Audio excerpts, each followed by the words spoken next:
Commission কেন নাই? কাশ্মীরে মুসলমানদের হত্যা করা হচ্ছে, সেখানে মানবাধিকার কমিশন কেন নাই? চায়নার উইগুরে মুসলমানদের হত্যা করা হচ্ছে, সেখানে মানবাধিকার কমিশন কেন নাই? আল্লাহ ও তার আখিরি নবী নূর নবীজি মুহাম্মদ সাল্লাল্লাহু আলাইহি ওয়াসাল্লামের আরশচুম্বী সম্মান মর্যাদার বিরুদ্ধে যে কুলাঙ্গার শাতেম কাফেররা বক্তব্য দিবে, তাদের শাস্তির দাবি করলেই মানবাধিকার কমিশন তাদের পক্ষে ঢাল হয়ে দাঁড়াবে। খেলাফত প্রতিষ্ঠার কথা যারা বলবে, জিহাদের কথা যারা বলবে, জঙ্গি তকমা দিয়ে তাদের কারাগারে বন্দী করতে চায়, আর সুযোগ দেওয়া হবে না। কোন একজন আলেমকে জঙ্গি তকমা দিয়ে জেলখানায় ঢুকালে জেলখানার ইটগুলোকে একটা একটা ছুটিয়ে দিবে বাংলা।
পরাজিত পতিত ফ্যাসিবাদী সরকারের ভাষা এখন শোনা যাচ্ছে বর্তমান সরকারের কিছু দায়িত্বশীলদের মধ্যে।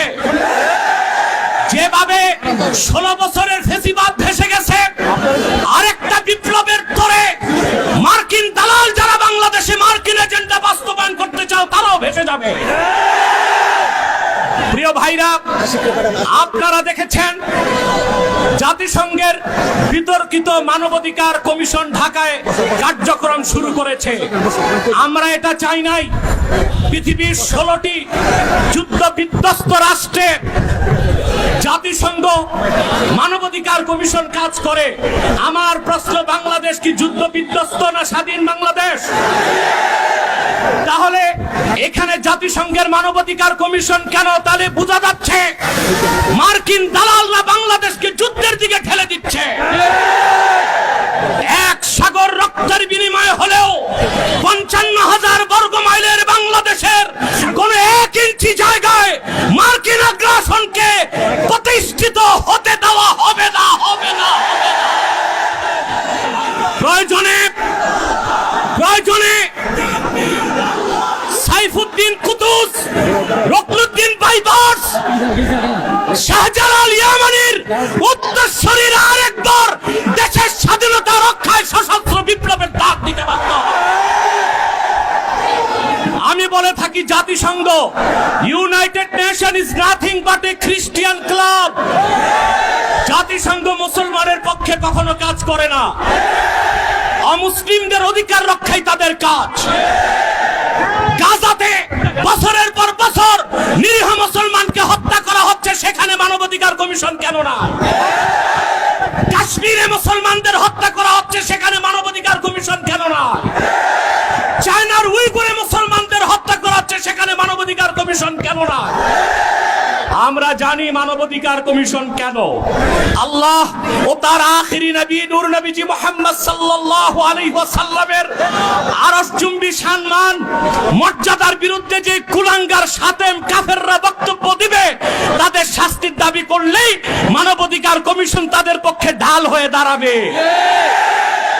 খেলাফত প্রতিষ্ঠার কথা যারা বলবে, জিহাদের কথা যারা বলবে, জঙ্গি তকমা দিয়া তাদের কারাগারে বন্দী করতে চায়, আর সুযোগ দেওয়া হবে না।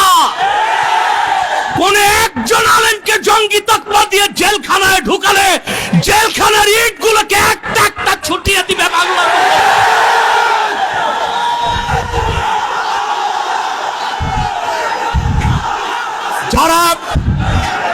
যারা শরিয়া রাষ্ট্র চায়, যারা জিহাদে বিশ্বাসী, তাদেরকেই পশ্চিমারা জঙ্গি বলে।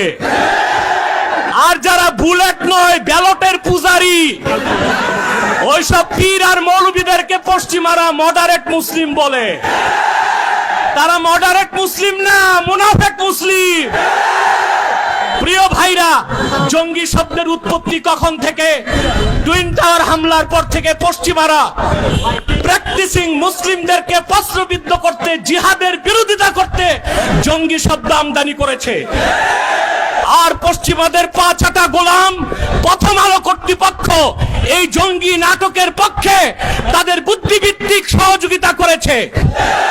সেজন্য আমি বলবো, মুজিবের 32 নাম্বার যদি ভাঙ্গা যায়, প্রথম আলোর অফিসকে মাটির সাথে ঘুরায় দিতে হবে। এটাই বাংলাদেশের আলেমদেরকে জঙ্গি তকমা দেবার ন্যারেটিভ তৈরি করে। জঙ্গি, আমি বলি জঙ্গি খারাপ না, জাং থেকে জঙ্গি। জাং মানে যুদ্ধ, আর জঙ্গি মানে যোদ্ধা। উত্তরা দিয়াবাড়িতে জঙ্গি বিমান ভূপাতিত হয়েছে, সেটা কি সন্ত্রাসী বিমান? না। যিনি পাইলট ছিলেন তিনিও জঙ্গি, যেহেতু যোদ্ধা। মুক্তিযোদ্ধারাও জঙ্গি, যেহেতু যোদ্ধা। এই শব্দটার অপপ্রয়োগ বাংলাদেশে শুরু হয়েছে শুধু ইসলামী রাষ্ট্র যারা প্রতিষ্ঠা করতে চায়, জিহাদের পক্ষে যারা, তাদের কণ্ঠ রোধ করার জন্য। তা মেনে নেওয়া হবে না, বরদাস্ত করা হবে না। এই মহাসমাবেশ থেকে ডক্টর ইউনূসকে বলছি, কান পেতে শুনে রাখুন, আপনার হালুয়া রুটির ভাগ যারা খায়, আপনাকে তারা বাঁচাতে পারবে না। অনতি বিলম্বে উলামায়ে কেরামকে জঙ্গি তকমা দেওয়া বন্ধ করতে হবে। যে সমস্ত নির্যাতিত আলেম কারাগারে আছে তাদেরকে মুক্ত করে দিতে হবে। আর জাতিসংঘের বিতর্কিত কমিশন কার্যক্রম বন্ধ করতে হবে, নতুবা আমরা মার্চ টু যমুনা দিতে বাধ্য হব।